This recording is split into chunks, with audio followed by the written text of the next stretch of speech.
सीखने की प्रक्रिया की शुरुआत करते हैं। अभी रिसेंट मार्केट अगर आप देखें तो बैंक निफ्टी जो ट्रेड कर रहा है 49,530 के आसपास, ये लाइव मार्केट प्राइस है। और निफ्टी का जो ट्रेड कर रहा है वो कर रहा है 22,800 के आसपास। ठीक है, मॉर्निंग से अगर मार्केट को देखा जाए तो हम लोग एक चौपी रेंज को ट्रेड कर रहे हैं, जो कि ये एक रेंज बॉन्ड मार्केट है अभी के तक। ठीक है, अच्छा, मोमेंटम की संभावना तब होगी जब प्राइस डे हाई निकलेगा या डे लो निकलेगा। ठीक है, अच्छा, अब आज हम लोग जो बात करेंगे वो है मोस्ट अवेटेड टॉपिक आप लोगों का, वी वैप। वी वैप को अगर आप लोग नहीं जानते तो मैं बता दूं, वी वैप को यूज़ करने के लिए इंट्राडे में सिर्फ और सिर्फ इंट्राडे के पर्पज़ से हम लोग यूज़ करते हैं। वी वैप होता है वॉल्यूम वेटेज एवरेज प्राइस। ठीक है, अगर सिर्फ नाम को ही समझ लिया जाए तो लगभग लगभग आपके बेसिक क्लियर हो जाएंगे। वॉल्यूम का वेट लेकर जो एक औसत भाव निकल कर आएगा प्राइस का, उसको हम वीवैप की लाइन मानते हैं। ठीक है, और इंट्राडे में इसको बहुत आसानी से यूज़ किया जा सकता है। हालांकि वीवैप को जिस तरीके से आपको अभी तक उपयोग करना सिखाया गया वो इस तरीके से है कि जितना भी ट्रैपिंग होगा वो आपका होगा। बोलते हैं कि अगर कोई प्राइस वीवैप के ऊपर है तो पॉजिटिव है, वीवैप के नीचे है तो नेगेटिव है। इतनी बार एसएल हंटिंग होगा, मैं आज के ही प्राइस स्ट्रक्चर में आपको दिखा दूंगा कि वीवैप के ऊपर प्राइस जाता है, फिर नीचे आता है, फिर ऊपर जाता है, फिर नीचे आता है। आप इससे कभी परेशान हो जाएंगे इतना कि कभी भी इसे डील नहीं कर पाइएगा। वीवैप स्ट्रक्चर में कई सारे बाइंग के अपॉर्चुनिटीज़ बनते हैं। ठीक है, इसके लिए वीवैप को समझना बहुत ज़रूरी है कि काम कैसे करना है। देखिए, वीवैप वॉल्यूम के साथ चलने वाला एक एवरेज प्राइस है। अगर वॉल्यूम अच्छे हैं फिर औसत भाव जो है वीवैप का उसके ऊपर प्राइस है तो प्राइस अच्छा है। ठीक है, तो इसमें एक स्ट्रक्चर आता है negative to positive. Negative to positive का मतलब है कि प्राइस पहले खुद तो नेगेटिव रहा हो, नकारात्मक प्राइस रहा हो, लेकिन वॉल्यूम इतने अच्छे आ गए हो कि प्राइस पॉजिटिव हो गया हो। इस तरीके का प्राइस एक्शन। अब इसको मैं एक आपकी आसान करके आपको समझाने की कोशिश करूं। देखिए, समझिए, मैं क्या बोलता हूं कि वीवैप लाइन मान लेते हैं ये है। ठीक है, और कोई प्राइस नेगेटिव है। नेगेटिव प्राइस कैसे पता लगेगा? कि खुलते ही प्राइस वीवैप के नीचे खुलता है, इसका मतलब है कि इसमें वॉल्यूम कम रहे होंगे, सेलिंग वॉल्यूम ज़्यादा रहे होंगे, तो प्राइस क्या है, नीचे खुल रहा है। ठीक है, वीवैप के नीचे ओपन हो रहा है तो नेगेटिव प्राइस हुआ। नेगेटिव प्राइस होने के बावजूद ओपन प्राइस ही प्राइस को ऊपर ले आए, भाव खुलते ही वीवैप के ऊपर आ जाए, इसका मतलब है कि नेगेटिव टू पॉजिटिव टर्न हो गया ना। वॉल्यूम अच्छे हुए होंगे, वॉल्यूम का ही तो वेटेज है ये औसत भाव जो वीवैप का लाइन रिप्रेजेंट कर रहा है, और भाव खुलते ही पॉजिटिव हो गया। ठीक है, इसका मतलब है कि कभी भी प्राइस वीवैप के नीचे खुले और खुलने के बाद वीवैप के ऊपर आ जाए। देखिए, ऐसे वीवैप को यूज़ करने के बहुत सारे स्ट्रक्चर हैं, मैं आपको बस कुछ एक बता रहा हूँ। ठीक है, खुलते ही प्राइस वीवैप के ऊपर आ जाए और उसके बाद फिर ये लो ब्रेक ना हो, फिर ये जो डे लो लग गए वो ब्रेक ना हो, इसका मतलब है अब प्राइस में नेगेटिविटी देखने को नहीं मिलेगी। मैंने यहाँ पर बिल्कुल नहीं कहा, ध्यान रखिए, मैंने यहाँ पर बिल्कुल नहीं कहा कि प्राइस अप ट्रेंड में जाएगा। मैंने सिर्फ इतना कहा नेगेटिविटी देखने को नहीं मिलेगी। कब तक? जब तक डे लो ब्रेक नहीं हो जाते। मतलब आपके लिए एक सपोर्ट एरिया बन जाता है डे लो। कभी भी वीवैप के स्ट्रक्चर के ऊपर खुलने के बाद प्राइस अचानक से आ जाए और वो लाइन ब्रेक करके उसके ऊपर सस्टेन करने लगे, तो समझिए जब तक डे लो नहीं जाएंगे प्राइस में कोई नेगेटिविटी नहीं, कोई शॉर्ट सेलिंग की अपॉर्चुनिटी नहीं बनेगी। इसका मतलब है कि अब आपको सिर्फ देखना है तो खरीदारी के अवसर, अगर देखना है अपॉर्चुनिटीज़ को देखना है तो बाइंग साइड देखिए। इसके अलावा शॉर्ट सेलिंग तभी करेंगे जब डे लो ब्रेक होंगे। इसको रिसेंट स्ट्रक्चर से हम लोग मैच करके देखें क्या?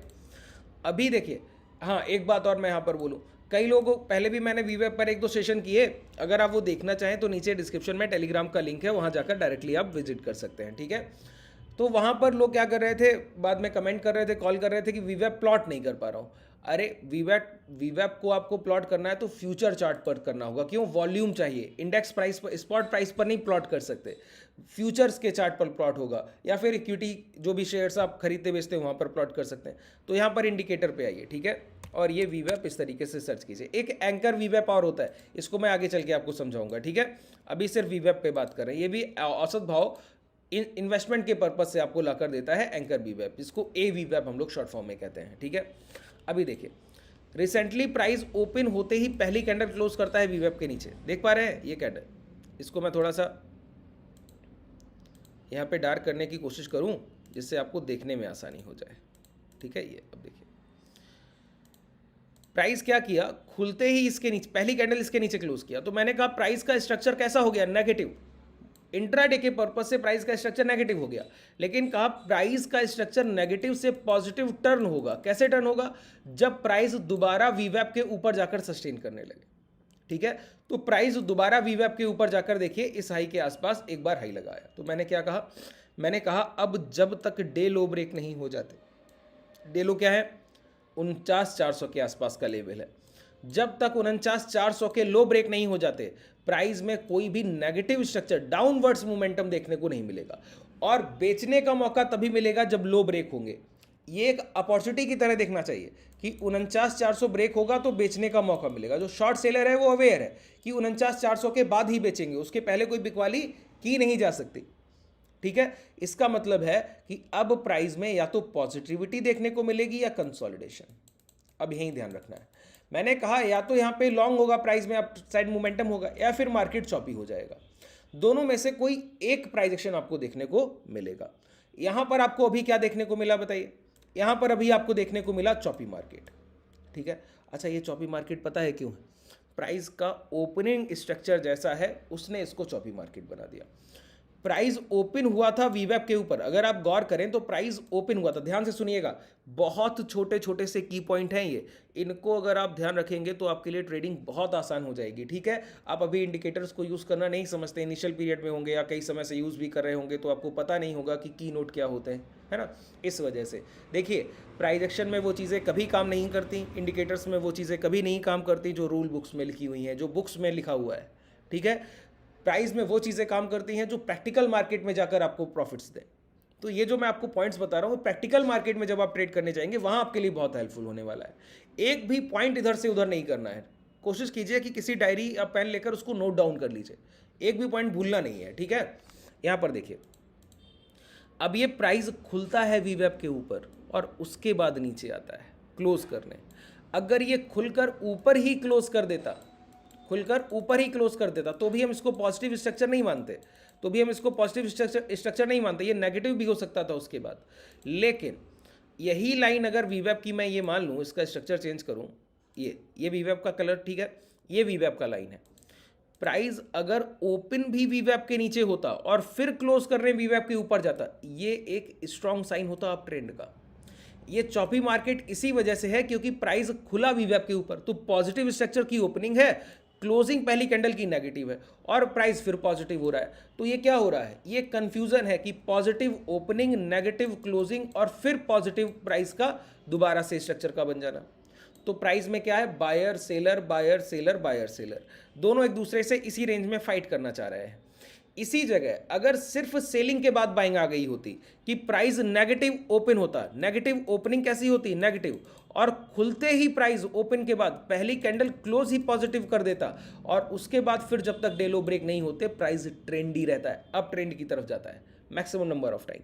ये हर बार सही नहीं होगा, ये आप सोचिए 100 में 100 बार सही हो, ऐसा नहीं, 100 में से 85 बार, है ना, 100/85, 85 बार ये आप मान के चलिए कि ठीक होता है। इसी तरीके से आप समझिए, मैंने क्या बोला कि प्राइस की ओपनिंग होती वीवैप के नीचे और फिर वो चलकर जाता हायर साइड और पहली कैंडल ऊपर क्लोज करता, फिर आप देखते कि प्रीवियस, अभी भी कई लोग गलती कर देंगे, मैंने कहा पॉजिटिव स्ट्रक्चर बन गया।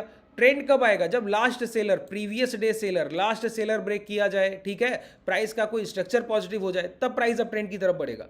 यहां भी देखिए, प्राइस में ओपनिंग के बाद पहली कैंडल नेगेटिव बनी, ये आज का प्राइजेक्शन है, और नेगेटिव बनने के बाद प्राइस देखिए उसके बाद भी एक कैंडल बहुत बड़ा बनाया यहां से 650 से और टच कर गया 400 के आसपास के प्राइस को, लेकिन ब्रेक नहीं किया।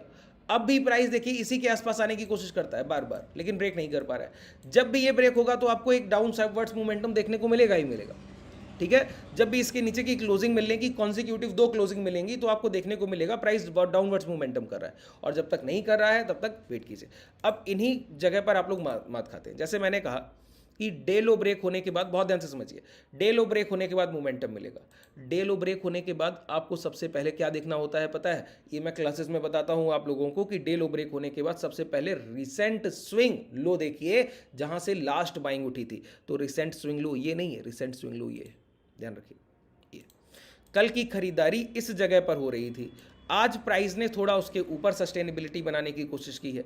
तो ये जो बाइंग है अगर ये सस्टेन करेगी कि प्राइस इसके नीचे आकर क्लोज करे फिर इसको भी ब्रेक कर दे, तो समझिएगा कि पहला टारगेट आपका क्या होगा, लगभग 150 के आसपास। 350 ब्रेक होगा और 150 लगभग 200 पॉइंट का मोमेंटम। इंट्राडे ट्रेडर्स इसी तरीके से अपने मोमेंटम्स को कैप्चर करते हैं, इसके अलावा आपके पास कोई दूसरा विकल्प नहीं है। इसी तरीके से अगर प्राइस अभी डे हाई ब्रेक करने जाए तो डे हाई ब्रेक करने के बाद आपको पता होना चाहिए कि 49,681 मतलब 49,700 के बाद मोमेंटम हायर साइड मिलेगा।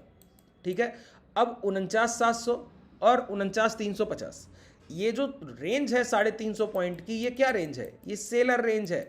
ये ऑप्शन बायर के लिए हर जगह एक ट्रैप है।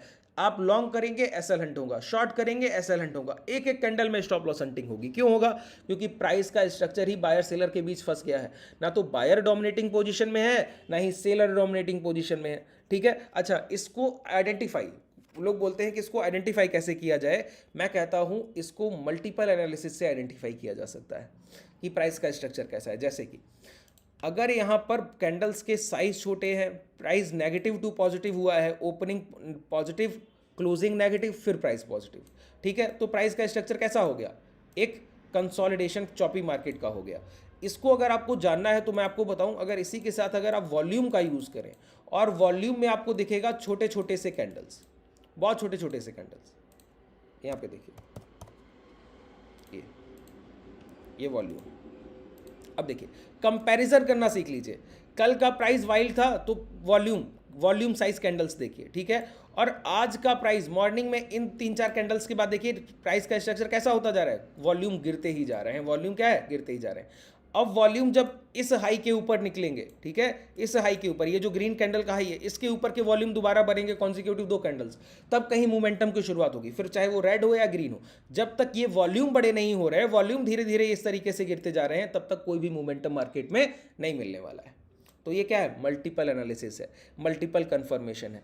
एक जगह प्राइस एक्शन को देखा, वहाँ से वीवैप के साथ प्राइस एक्शन को देखा, उसके साथ वॉल्यूम को भी। वॉल्यूम पे मैंने सेशंस किए हुए हैं, अगर आपने वॉल्यूम के हमारे सेशंस अभी तक नहीं देखे हैं तो नीचे डिस्क्रिप्शन में मैंने आपको बताया टेलीग्राम का लिंक है, व्हाट्सएप कम्युनिटी का लिंक है, वहाँ ज्वाइन करके आप डायरेक्टली देख सकते हैं। वहाँ पर हम लोग और भी लर्निंग चीज़ों को जो हम लोग सीखते हैं वहाँ पर हम लोग डिस्कस किया करते हैं ग्रुप्स में साथ में। ठीक है, अच्छा अब वॉल्यूम को हटा देते हैं, किसी और सेशन में इस पर बात करेंगे। चलिए कल के प्राइस एक्शन पे भी अब हम लोग इसी तरीके से एक एग्जाम्पल लेकर बात करते हैं। ये देखिए, ये कल का पहला कैंडल, ठीक है, प्राइस क्या हुआ बताइए। प्राइस ने ओपनिंग किया वीवैप के नीचे और आने की कोशिश करने के बाद क्लोज किया वीवैप के ऊपर। ये है नेगेटिव टू पॉजिटिव स्ट्रक्चर जिसकी हम लोग बात कर रहे थे। ये क्या है, नेगेटिव टू पॉजिटिव स्ट्रक्चर, इसी की हम लोग बात कर रहे थे। प्राइस ने क्या किया कि खुला तो वीवैप के नीचे था, लेकिन ओपन होते ही प्राइस क्लोज करने गया वीवैप के ऊपर, और पहली कैंडल ने भी वीवैप, अगली नेक्स्ट कैंडल ने पहली कैंडल के हाई ब्रेक करके प्राइस को ऊपर की तरफ धकेलने की कोशिश की।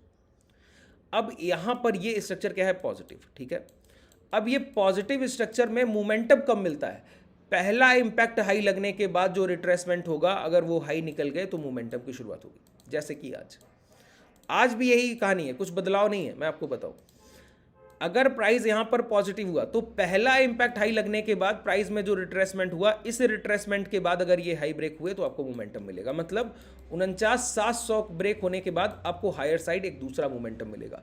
अगर स्विंग लो ब्रेक हो गए 49,400, हम लोगों ने एक राउंड फिगर लेवल पकड़ा था यहाँ पे 49,350, 49,350 ब्रेक हो गया तो डाउनवर्ड्स मोमेंटम मिलेगा।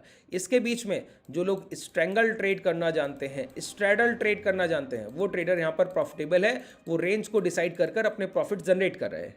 ठीक है, अगर आपको हैजिंग नहीं आता है तो आप भी सीख सकते हैं, उसके लिए नीचे कॉन्टैक्ट डिटेल आपको डिस्क्रिप्शन में ही मिल जाएगा। ठीक है, देखिए ये प्राइस रिट्रेसमेंट किया और पहला नेगेटिव टू पॉजिटिव स्ट्रक्चर हुआ, और पहले रिट्रेसमेंट के बाद अगर हाई ब्रेक हो गए तो मोमेंटम की शुरुआत होती है। ठीक है, जब तक ये हाई ब्रेक नहीं होते, पहला देखिए प्राइस नेगेटिव, वीवैप के नीचे प्राइस ओपन होता है, फिर वीवैप के ऊपर जाता है और इंपैक्ट में है एक हाई लगा कर आता है, फिर ये प्राइस इसी तरह मोमेंटम करता है। तो ये जो लो है और ये जो हाई है, प्राइस इसी स्ट्रक्चर में फंस जाएगा। अगर प्राइस को मोमेंटम करना है, या तो ये लो ब्रेक करे तो डाउनवर्ड्स मोमेंटम है, या तो हाई ब्रेक करे तो अपवर्ड्स मोमेंटम है। देखिए वॉल्यूम जो मॉर्निंग में आए थे उसके अनुसार जो प्राइस का एवरेज वेटेज, औसत भाव जो बन गया, वो जब निकलेगा, जब वो प्राइस उस इंपैक्ट को निकालेगा तभी तो मोमेंटम आएगा, मतलब वॉल्यूम और हायर हो रहे हैं। अभी हम लोगों ने वॉल्यूम को देखा था तो वॉल्यूम डिक्लाइन था, हायर हाइज वॉल्यूम नहीं हो रहा था, price consecutive higher highs candles नहीं बना रहा था, प्राइस क्या कर रहा था, डिक्लाइन वॉल्यूम्स की तरफ बढ़ रहा था। तो आज का मोमेंटम भी कैसा है, मॉर्निंग में कैंडल साइज बड़े थे और धीमे धीमे कैंडल साइज, बॉडी साइज छोटे होते चले गए। और कल अगर आप गौर करें इसी बात को, देखिए वॉल्यूम यहां पर मैं आपको दिखाऊं, ये देखिए, यहां पे देखिए, आइए प्राइस में वॉल्यूम देखिए, शुरुआत हुई प्राइस में, पहले मॉर्निंग के वॉल्यूम ये थे, कितने बड़े वॉल्यूम से शुरुआत हुई, प्राइस में थोड़ा सा डिक्लाइन आया, वॉल्यूम गिरे, और जैसे ये हाई ब्रेक हुए थे वॉल्यूम कितनी तेजी से राइज हुआ। इसी तरीके का एक दो कैंडल अगर यहां पर आपको मिल गया रेड साइज या ग्रीन साइज, तो समझिएगा उस तरफ मोमेंटम की शुरुआत हो जाएगी। और अगर वॉल्यूम मिलेगा तो या तो ये लो ब्रेक होंगे या फिर ये हाई ब्रेक होंगे। जैसे यहां पर कल ग्रीन वॉल्यूम मिला, देखिए ट्रिगर वॉल्यूम ये थे, दो कैंडल, ये ट्रिगर वॉल्यूम कैंडल थी, इनसे क्या हुआ, ये हाई ब्रेक हुए। हाई ब्रेक होने के बाद अब मोमेंटम की शुरुआत हुई। अब आप मोमेंटम के साथ बने रहिए और हायर हाइस के साथ पूरे मोमेंटम का मुनाफा लीजिए, ठीक है। वॉल्यूम को ट्रेड करने का वीवैप के साथ इससे बेहतर कोई तरीका नहीं है, बस वॉल्यूम का डिक्लाइन और वॉल्यूम का राइज होना आपको पता होना चाहिए, ठीक है। अब वॉल्यूम ट्रिगर करता है, देखिए वॉल्यूम का ट्रिगर होना समझते हैं, जैसे कि यहां पर देखिए प्राइस का स्ट्रक्चर हायर राइज में था, यहां पर दो रेड बिग कैंडल्स वॉल्यूम में आपको देखने को मिली, जबकि प्राइस में कोई डाउनवर्ड्स मोमेंटम नहीं था, लेकिन शॉर्ट सेलिंग के लिए दो रेड कैंडल्स देखने की मिली। इन रेड कैंडल्स ने पता है क्या किया है, इन रेड कैंडल्स ने ये मोमेंटम रोक दिया, डाउनवर्ड्स मोमेंटम नहीं लाया, ये मोमेंटम रोक दिया, मतलब बायर सेलर यहां पर इक्वल हो गए, डिमांड सप्लाई बराबर हो गई है। इस वजह से क्या है, ना तो प्राइस चल पा रहा है ना तो प्राइस गिर पा रहा है, ठीक है। अब इस ट्रिगर, जो रेड कैंडल्स के ये वॉल्यूम है, इनको ट्रिगर करने के लिए ग्रीन कैंडल के वॉल्यूम इसका इक्वल चाहिए। एक भी ग्रीन कैंडल का वॉल्यूम इसके ऊपर आया अब इस तरीके का, तो समझिएगा मोमेंटम फिर ट्रिगर हो जाएगा, फिर आपको 3, 4, 5, 600, 700 पॉइंट की रैली मिलेगी। अगर यही ग्रीन कैंडल्स के फॉर्मेशन दोबारा वॉल्यूम में हो रहे हैं तो समझिएगा ट्रिगर करेगा डाउनवर्ड्स मोमेंटम। पहले एक हायर साइड मोमेंटम में बड़ी रेड वॉल्यूम कैंडल से प्राइस को सस्टेन कराया गया, रोका गया, ठीक है। अब अगर और रेड बॉडी साइज कैंडल बड़ी आ गई तो प्राइस में मोमेंटम लाया जाएगा डाउन साइड, ठीक है। तो आपके पास आज के लिए दो लेवल है, बताइए कौन कौन से। ऑप्शन बायर के लिए 49,700, इसके ऊपर बाइंग अपॉर्चुनिटीज बनेंगी, और नीचे 49,350, 49,350 के नीचे आपके पास शॉर्ट सेलिंग की अपॉर्चुनिटी बनेगी। अगर 350 ब्रेक हुआ तो डाउनवर्ड्स मूवमेंट, और 49,700 ब्रेक हुआ तो अपवर्ड्स मूवमेंट। अच्छा, इतना मैंने जो भी आपसे बात की है, इसमें एक चीज़ बहुत गौर करने वाली है, पता है क्या, अगर आप लोग गौर करें तो मैं यहाँ पर ये ज़रूर कह रहा हूँ, जो अभी तक इस पूरे कन्वर्सेशन में हाइड रहा, कि मॉर्निंग का पहला हाफ आपके लिए ट्रेडेबल नहीं है। ये तो आपके लिए स्ट्रक्चर बना रहा है, देखिए प्राइस ओपन हुआ, ऊपर गया, इंपैक्ट हाई लगाया, रिट्रेसमेंट किया, लो ब्रेक नहीं किया, फिर जाकर हाई ब्रेक किया। तो ये जो हाई ब्रेक हुए ये नियर अबाउट 10:15, तो पहला 1 घंटा तो इसी में निकल गया, ठीक है। तो पहला 1 घंटा तो नॉन ट्रेडेबल हो गया, कि इसमें तो ट्रेड करना ही नहीं। एक अच्छा ट्रेडर जो है वो इस बात को समझेगा कि पहले हमको फॉर्मेशंस को बनने देना है, कन्फर्मेशन होने देने हैं। अगर फॉर्मेशंस बनने नहीं दिए, कन्फर्मेशंस होने नहीं दिए, तो कभी मोमेंटम आपको मिलेगा ही नहीं, ठीक है। आप बार बार अब मॉर्निंग में ही आप शुरुआत करें, पहली 2 कैंडल्स में खरीदारी करें, एसएल डाल देंगे स्विंग लो, तो हंट हो जाएगा ना, आप रुक पाइएगा क्या, नहीं रुक पाइएगा। इसी तरीके से यहाँ देखिए प्राइस ने क्या किया, पहले ओपन हुआ, ओपन होने के बाद नीचे आया, एक लो लगाया जो कि प्रीवियस स्विंग लो के पास ही था, फिर हाई तरफ गया, हाई ब्रेक करने की कोशिश किया, फिर नीचे की तरफ आया। अब आपको पता लगा कि स्ट्रक्चर जो लगा वो 9:50 के आसपास और 10 बजे के आसपास लग गया है, कि पहले 1 घंटे में तो प्राइस ने अपना स्ट्रक्चर बना पाया कि मोमेंटम अब 49,700 या 49,350 के बाद होगा, तो प्राइस तब से उस रेंज में है। बात क्लियर है, वॉल्यूम क्या है, डिक्लाइन है। तो देखिए प्राइस में पहले मोमेंटम बनने के लिए प्राइस का कंफर्मेशन होना ज़रूरी है, प्राइस का स्ट्रक्चर बनना ज़रूरी है, और प्राइस का स्ट्रक्चर हर दिन बायर सेलर अलग आए होंगे, कुछ नए ऐड ऑन हुए होंगे, कुछ पिछले दिन के होंगे, तो उनका ऑब्जर्वेशन कि वो बड़े खरीदार हैं या बड़े बिकवाल हैं, कौन है, या फिर एवरेज हैं, दोनों डिमांड सप्लाई बराबर दे रहे हैं जैसे कि आज का दिन है, तो वो हमको एक माइंड सेट बनाने के लिए, एक अप्रोच बनाने के लिए पहला 1 घंटा लगता है। तो जो ट्रेडर अपने पहले, जो भी दिन आप ट्रेड करने बैठ रहे हैं इंट्राडे में, अगर पहले घंटे को अगर आप सिर्फ ऑब्जर्वेशन के थ्रू लेकर आ रहे हैं कि सिर्फ देखना है प्राइस का स्ट्रक्चर कैसा है, नेगेटिव या पॉजिटिव, और फिर ट्रेडिंग की शुरुआत कर रहा है, तो सेकंड हाफ में नॉइज कम होगा, खरीदारी बिकवाली आप करेंगे तो एसएल हंटिंग नहीं होगी, पोजीशन साइजिंग आप आसानी से रख पाएंगे, मोमेंटम शार्प होंगे, सारी चीज़ें आपके फेवर में होती। आप अगर गौर करें अपनी ट्रेडिंग जर्नी पर, आपने अपने मैक्सिमम लॉसेस तभी किए होंगे जब आपने ओपनिंग मार्केट को ट्रेड किया होगा, बड़े लॉसेस भी तभी किए होंगे जब आपने ओपन मार्केट को ट्रेड किया होगा या फिर क्लोज मार्केट को ट्रेड किया होगा। ठीक है, तो इन चीज़ों को बहुत ध्यान रखा कीजिए। जो चीज़ें मैं नहीं बोल पा रहा हूँ या फिर मेरी पूरी कन्वर्सेशन में हाइड रह गई, उनको आप उसके बिहाइंड द प्रोस्पेक्टिव से देखने की कोशिश किया कीजिए कि ये पॉइंट्स और थे कि पहले 1 घंटे में तो स्ट्रक्चर ही बन रहा है, इसका मतलब नॉन ट्रेडेबल आवर है। पहला घंटा एज अ बायर आपके लिए नॉन ट्रेडेबल आवर होता है, सेलर के लिए भी होता है, हालांकि सेलर को वो टाइम डिके मिलता है तो वो पोजीशंस में बने रहते हैं। ठीक है, इस तरीके से वीवैप को अगर आप यूज़ करेंगे वॉल्यूम के साथ, तो मैं आपको दावे से कहता हूँ आपको कभी भी कोई भी कठिनाई नहीं आएगी। ठीक है, अभी देखिए डिक्लाइन वॉल्यूम इस तरीके से होते हैं, समझ आता है। यहाँ पे देखिए प्राइस में मोमेंटम आ रहा था, वॉल्यूम डिक्लाइन होते गए, डिक्लाइन होने गए, यहाँ पे देखिए दोबारा से एक आपको क्या मिल रहा है, कंसोलिडेशन मिल रहा है, वॉल्यूम दोबारा राइजिंग हुए, मोमेंटम की दोबारा शुरुआत हुई। ठीक है, वॉल्यूम और वीवेप को एक साथ रखा कीजिए और उसके बाद दोनों को ट्रेड करने की कोशिश किया कीजिए। ठीक है, और हायर साइड मोमेंटम कब होगा, जब डे हाई ब्रेक होंगे, लोअर साइड मोमेंटम कब होगा, जब डे लो ब्रेक होंगे। इन चीज़ों को बहुत ध्यान से देखा कीजिए। चलिए, आज के लिए पर्याप्त है। अगर आपको कोई भी डाउट रह गया हो तो मुझे कमेंट सेक्शन में कमेंट करके बताइएगा। आप मुझे डायरेक्ट कॉल भी कर सकते हैं, नीचे डिस्क्रिप्शन में आपके पास कॉन्टैक्ट डिटेल भी है। ठीक है, अगर आप हमसे जुड़ना चाहें तो टेलीग्राम और व्हाट्सएप ग्रुप का लिंक भी है। धन्यवाद।